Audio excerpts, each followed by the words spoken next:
Hello and welcome, my igloo smelters. How you doing today? We've got some more half cash mode action for you guys. Half cash mode is, as you guys probably know, a fairly difficult game mode. Starting off is the hardest part, man. Like, how do you do this? How do you get a good start going in here? And the main answer is usually do a dart monkey, especially because he's free. And then you can try to save up for your hero if you want. Alright, there's a couple ways to do it. I mean, you can go for an extra boomerang, an extra dart monkey, or whatever. But I really like to just do a dart monkey and then save up for my hero, even if it means I lose a couple lives or even a couple shielded lives in the process. Mostly because I know that for a fact your hero is a pretty good tower, and also because the earlier you get him on in the game, the more levels they're going to go up, and the stronger they're going to be by the end of the game. Which is the main thing you need to understand about half cash mode. Your hero is your main attack tower, alright? All the other towers are not necessarily support towers over here, but no matter what, your hero is going to be just as strong in half cash mode as he is in regular game mode, and he only costs $500, $1,000, like tops. Well, besides Churchill, about $1,000 top usually. So make sure you're using them to your absolutely best advantage that you can do over here, man. All right. So I actually don't have too many things that I wanted to talk about today. I do actually... Oh, you know what I do? I have something I want to talk about. Alright. In addition to talking about the strategy and talking about how I'm going to use Ezili here to hopefully beat this game mode, man. So again, like I said, Dart Monkey start, just low tier, don't even have to get any extra range or anything on him, just get Ezili up as fast as you possibly can. Ezili, you probably would have put her on strong, by the way. I don't know if it's necessary to put her on strong, but it helps out because what she does is she does layer damage basically over time. It's not a ton of layer damage over time, but it is layer damage over time. So the stronger balloons you're attacking, the more damage you're going to do, and of course the Dart Monkey is just a little bit better for cleanup. The only issue is that because you're attacking strong balloons, you may end up letting a couple of the weaker balloons end up sneaking through here on accident. But that's what the shield's for, man. Use it to your advantage, bro. Alright, so, let's talk about, I'm in my glasses again, guys. I know, it's getting kind of crazy. What I have to do is I have to be out of my glasses, or out of my contacts, for a whopping, big, juicy 4 days, man. Ooh, dangerous, man. Now, I don't really even like my glasses. I don't like wearing glasses at all. I've never liked wearing glasses. I don't like the way I look in glasses. My head's kind of small in the first place, and glasses just don't go well with my look, alright? I don't like them. I mean, I understand why some people do, and that's completely fine, but I don't like myself in my glasses. The main thing is that's why I actually bought super duper cheap glasses, because I wear contacts all the time, you know? And in fact, my glasses cost less than $100 for the lenses and everything, which is pretty insane for glasses. If you guys don't know, usually they're, like $70 for the lenses or something like, or $70 for the like, what's it called?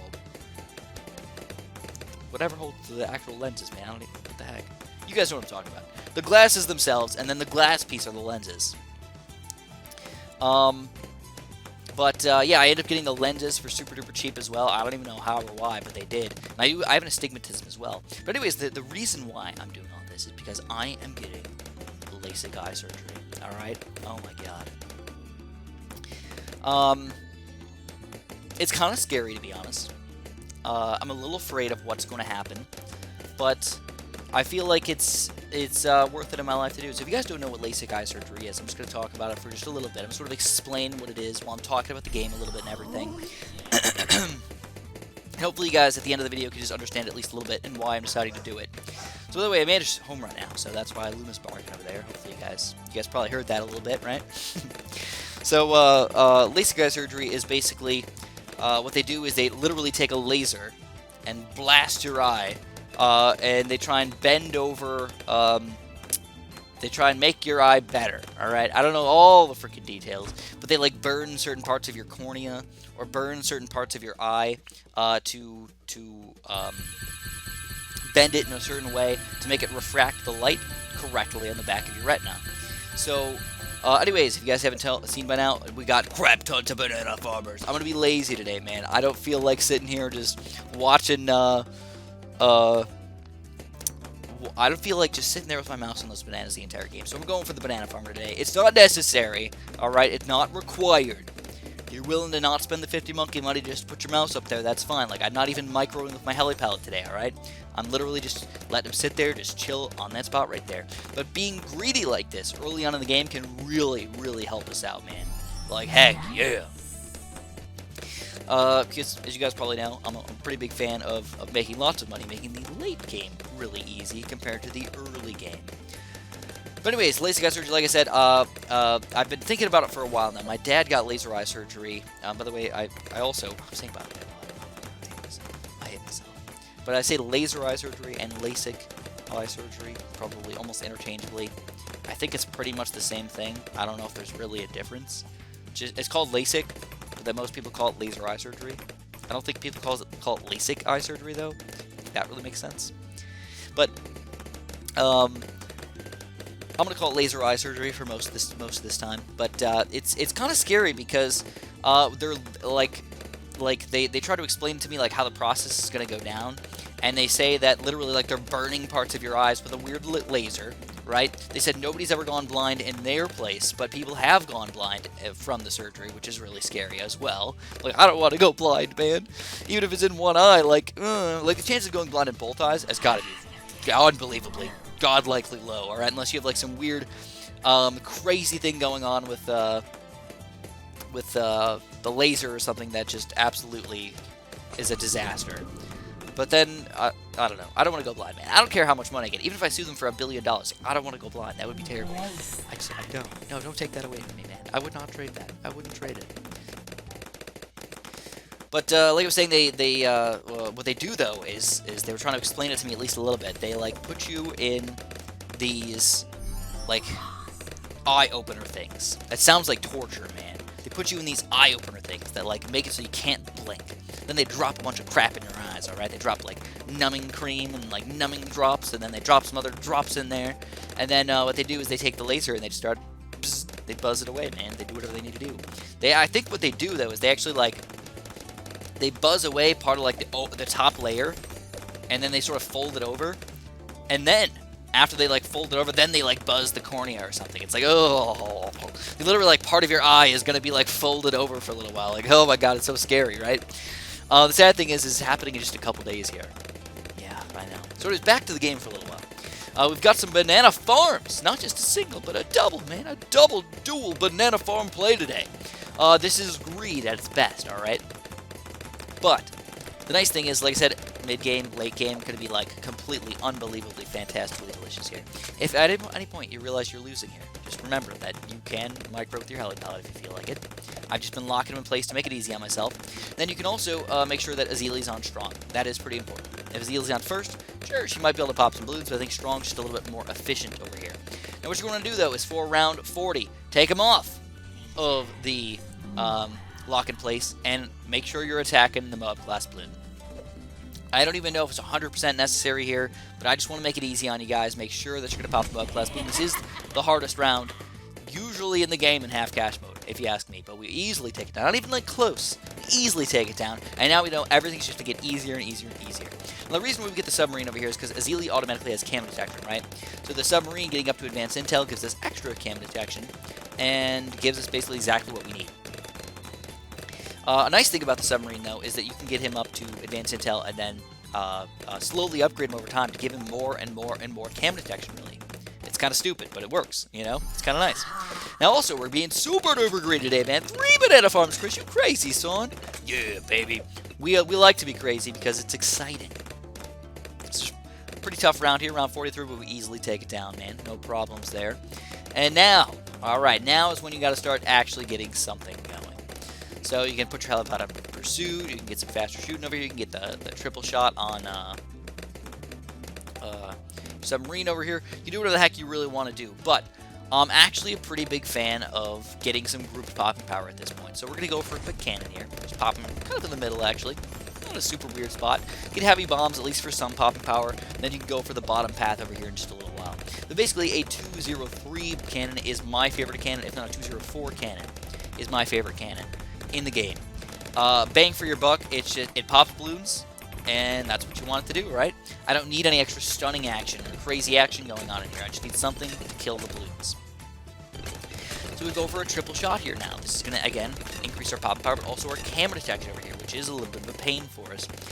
We actually don't have full camera detection, just like minor camera detection at this point. Cannon doesn't have it, Dart Monkey doesn't have it, of course. The main thing you guys are going to realize here is my banana farms, I'm still way down on money. I have less money than I should have at this point in the game, alright?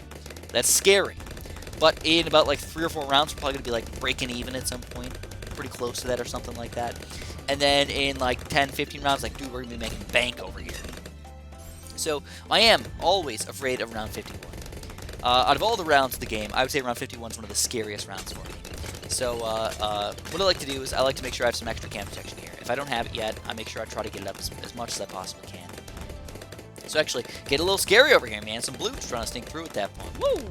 If at any point you feel very, very afraid, feel free to exit out. It doesn't matter. You're not going to like get, you know, messed up here or anything like that. Just exit out, join back in, sell a farm, and buy a higher level cannon or something, you know? There's nothing wrong with that. You know, in Chimps mode, you can't exit out and come back and still get the black Chimps medal. But in this game, you can. It doesn't matter. Same medal. Now, the great thing about Ezili is, again, she's great for Moab class blues. So she's got a ton of Moab class balloon popping power. That's what I decided to go for a cannon over here. So if you combine those two guys together, we got one good balloon popping power. We have one good Moab popping power. If they have cam detection as well, like, you got everything covered, baby. Yeah! But for the Lasik eye surgery, as I was saying, they open up your eyes, make it so you can't blink. They're going to, like, drop a bunch of crap in my eyes. They're going to, like, slice it open with lasers and, like, flip it over and burn it some more with some more lasers to, like, make it be a certain angle or a certain thingamabob. Then they're going to, like, put it back over. They just knock it back over. I'm not allowed to touch it for a day. And then hopefully, I know that sounds all scary, but the nice thing is, if any of you guys have glasses or contacts, you know glasses and contacts aren't really fun. Sure, you get used to them. I totally agree. I mean, you get used to them over time. But wouldn't you just want to wake up and be able to see all the time, forever? I mean, you 20/20 vision people, you don't understand what all the rest of us have to do, all right? It sucks to have crappy eyes. It really does.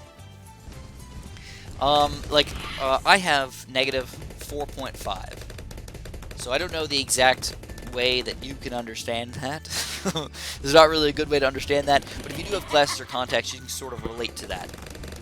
Negative 4.5 is pretty bad, where if I take my glasses off and I look at my monitor, I can't, I mean, I can see colors and, like, the general idea of what's going on in Blue CD6, but I can't actually see all the different things, right? To get to the point that I can actually see them, I have to go about the distance of, like, my pinky to my thumb when I spread it out, you know, when you do, like, the hang loose thingamabob, you know, about 6 inches or so before I can actually even start to see the things almost as well as I can with my glasses, you know?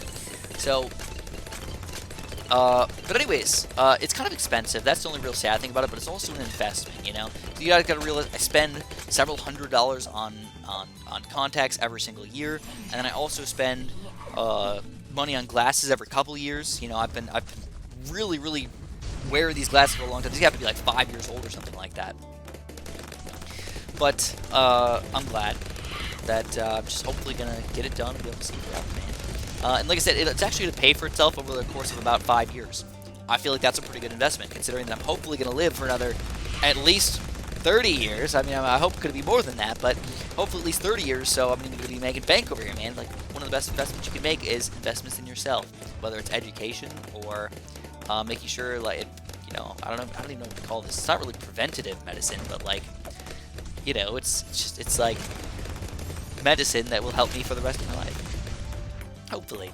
The only difference is once you turn 50, or around 50, they tell you that no matter what, no matter who you are, whatever you're doing, man, you're probably going to start to need reading glasses at that point, because for whatever reason, your eyes start to get, like, your muscles don't work as well in your eyes, which is really weird to me.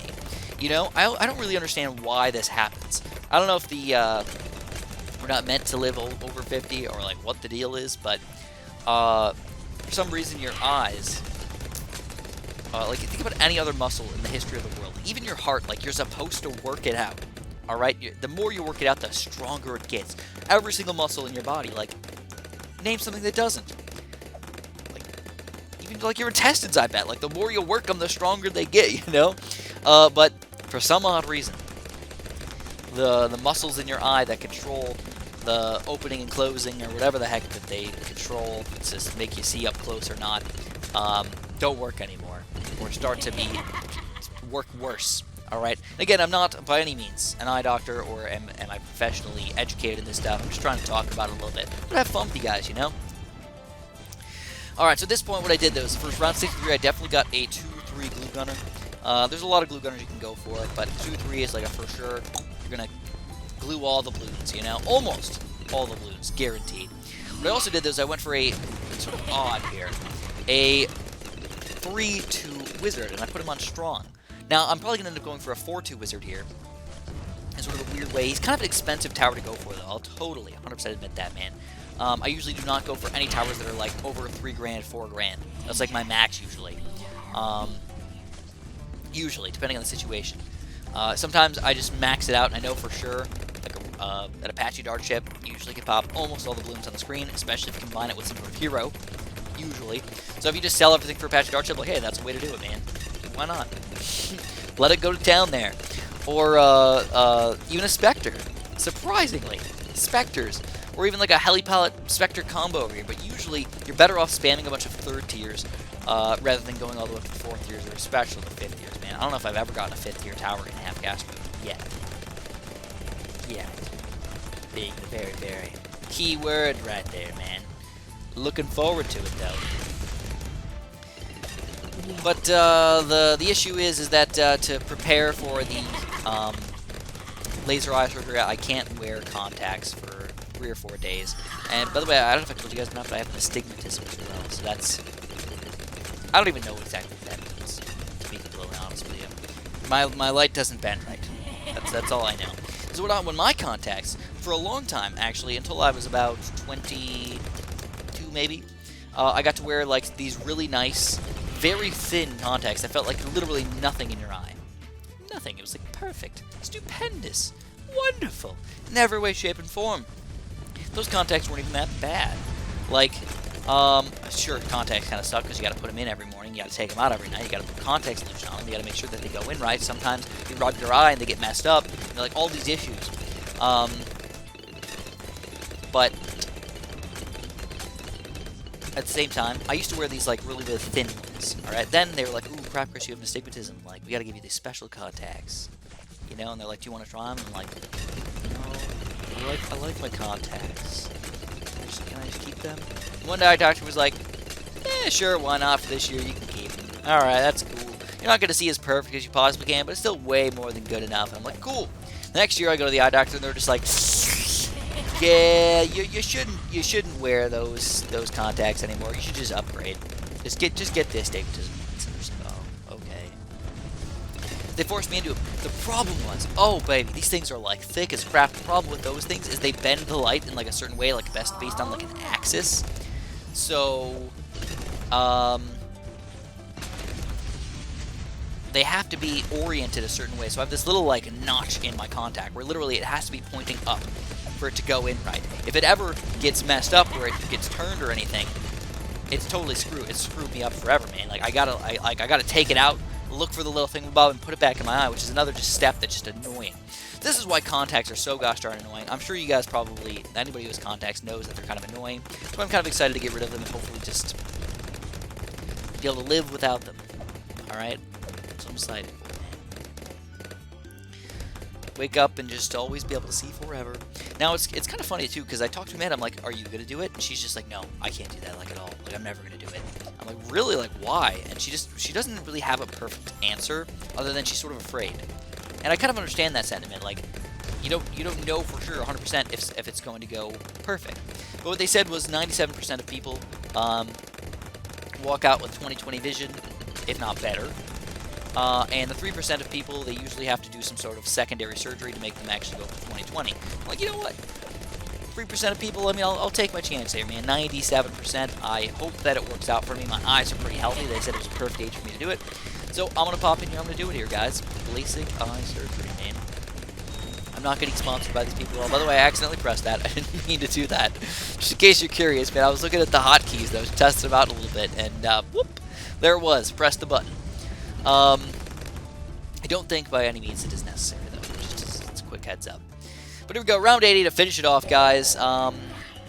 Should be no problem for you. You know, your sub's going to do a lot of the damage here. Your wizard's going to do the secondary amount of damage, and we just insta-kill it with Ezili's little ability right right there. If you guys enjoyed, press the like button, subscribe, and of course, have a super duper delicious day.